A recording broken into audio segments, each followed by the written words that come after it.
Hi friends, welcome back to our channel. ఎలా ఉన్నారు friends? అందరూ బాగున్నారా ఫ్రెండ్స్? నేనైతే బాగున్నాను. మీరు బాగుండాలని అయితే మనస్ఫూర్తిగా కోరుకుంటున్నాను. ఇక్కడ చాలా సింపుల్ రెసిపీ అండి. ఇక్కడ నేను క్యారెట్ ఫ్రై చేస్తున్నాను మా పిల్లల కోసం. చాలా ఈజీగా కుక్కర్లో విజిల్స్ వేయించి మనం క్యారెట్ ఫ్రైని ఇలా తొందరగా జస్ట్ మనకు 5 మినిట్స్ అండ్ 4 మినిట్స్ అంతేనండి. మనకి చాలా ఈజీగా అయిపోతుంది. ఇక్కడ వచ్చి నేను క్యారెట్ని అయితే పైన తొక్క తీసేసుకొని ఇలా ముక్కల కింద కట్ చేసుకున్నాను. పెద్ద సైజు ముక్కలైనా పర్లేదు, చిన్న ముక్కలైనా పర్లేదు. ఒక చిన్న సైజు ఉల్లిపాయ తీసుకున్నానండి. తర్వాత మనం ఇక్కడ కుక్కర్ తీసుకుని దాంట్లోనూ క్యారెట్, ఉల్లిపాయ వేసేసుకోవాలండి. వేసేసుకున్న తర్వాత ఒక హాఫ్ గ్లాస్ వాటర్ అయితే వేసుకున్నాను. ఒక హాఫ్ గ్లాస్ సరిపోతుందండి, ఎక్కువ అవసరం లేదు. వేసుకున్న తర్వాత మనం 2 విజిల్స్ అంతే, అంతకు మించి ఎక్కువ అవసరం లేదండి. 2 విజిల్స్ అయితే మనకి క్యారెట్ పర్ఫెక్ట్గా ఉడికిపోతుంది. ఇక్కడ నేనైతే 2 విజిల్స్ వేయించుకున్న తర్వాత మీకు చూపిస్తున్నాను, చూడండి ఒకసారి.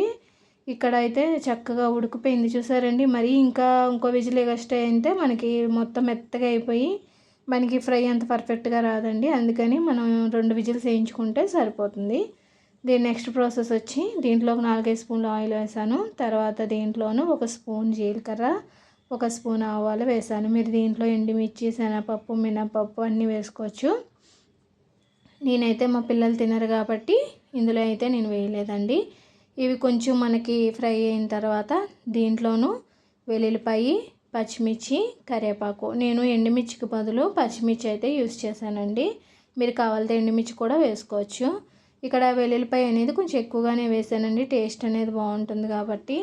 మనకి ఇది కొంచెం గోల్డ్ కలర్లో వచ్చేదాకా ఫ్రై చేసుకుంటే సరిపోతుంది. అవి ఫ్రై అయిన తర్వాత మనం ఆల్రెడీ కుక్కర్లో విజిల్స్ వేయించిన క్యారెట్, ఉల్లిపాయ ముక్కల్ని దీంట్లో వాటర్తో పాటే వేసేసుకోవాలండి. వాటర్ మళ్ళీ తీయక్కర్లేదు, మనం వాటర్తో పాటే వేసేసుకొని హై ఫ్లేమ్లో పెట్టేయాలి. హై ఫ్లేమ్లో పెడితే మనకి వాటర్ అంతా కూడా ఇంకిపోయేంత వరకు హై ఫ్లేమ్లో పెట్టుకొని ఆ తర్వాత మనం సిమ్లీలో పెట్టుకొని ఫ్రై చేసుకోవాలండి. ఇక్కడ నేనైతే మీకు చూపిస్తున్నాను, చూసారండి. వాటర్ అంతా ఇంకిపోయి ఆయిల్ అనేది సపరేట్ అయిపోయింది. అంటే మనకి చక్కగా వాటర్ అంతా ఇంకిపోయింది. ఇలా అయితే సరిపోతుందండి మనకి ఇంకా ఒక్కసారి అయితే చూసుకొని ఫ్రై చేసుకుంటూ ఉండాలండి. అంటే కింద అడుగట్టకుండా సిమ్లీలో పెట్టుకొని దీంట్లో మనం ఫస్ట్ ఉప్పు, పసుపు ఏమీ వేయలేదు కాబట్టి ఇప్పుడు వేసుకోవాలండి. దీంట్లో ఒక హాఫ్ స్పూన్ కారం, ఒక హాఫ్ స్పూన్ ధనియాల పొడి, పసుపు, తర్వాత టేస్ట్కి సరిపడా ఉప్పు అయితే వేసుకున్నాను. వేసుకున్న తర్వాత ఇవన్నీ ఒక్కసారి కలుపుకోవాలండి. ఎందుకంటే మనకి మొత్తం క్యారెట్ ముక్కలకి అంతటికీ కూడా మనం వేసుకున్న కారం, మసాలా అన్నీ కూడా క్యారెట్ మనకి తియ్యగా ఉంటుంది కాబట్టి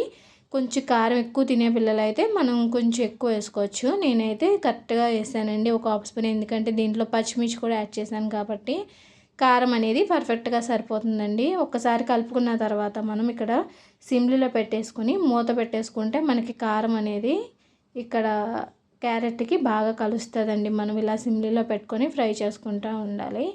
మూత పెట్టేసుకుంటే ఇంకొంచెం త్వరగా చాలా ఫాస్ట్గా అయిపోతుందండి. మనకి ఎక్కడికన్నా వెళ్ళాలనుకున్న పిల్లలకి లంచ్ మనం ప్రిపేర్ చేయాలనుకున్నప్పుడు హెల్తీగా ఇలా క్యారెట్ ఫ్రై చేసి పెడితే వాళ్ళకి బాగా నచ్చుతుంది. చూసారండి, చాలా పర్ఫెక్ట్గా వచ్చింది క్యారెట్ ఫ్రై. చాలా సింపుల్గా కూడా అయిపోతుందండి. ఫైనలీ చక్కగా వేడి వేడి రైస్లోకి చక్కగా కలుపుకొని తింటే సూపర్ ఉంటుంది ఫ్రెండ్స్. ఖచ్చితంగా అయితే పిల్లల కోసం ఇలా ట్రై చేయండి. చాలా simple recipe, healthy recipe. Finally carrot fry అయితే అయిపోయిందండి. చపాతీలోకి కూడా బాగుంటుంది ఫ్రెండ్స్. ఫైనల్లీ నేను చేసిన ఈ క్యారెట్ ఫ్రై అయితే ఎలా ఉందో ఖచ్చితంగా అయితే కామెంట్ చేయండి, లైక్ చేయండి, షేర్ చేయండి. మన ఛానల్ని అయితే సపోర్ట్ చేయండి. Bye friends.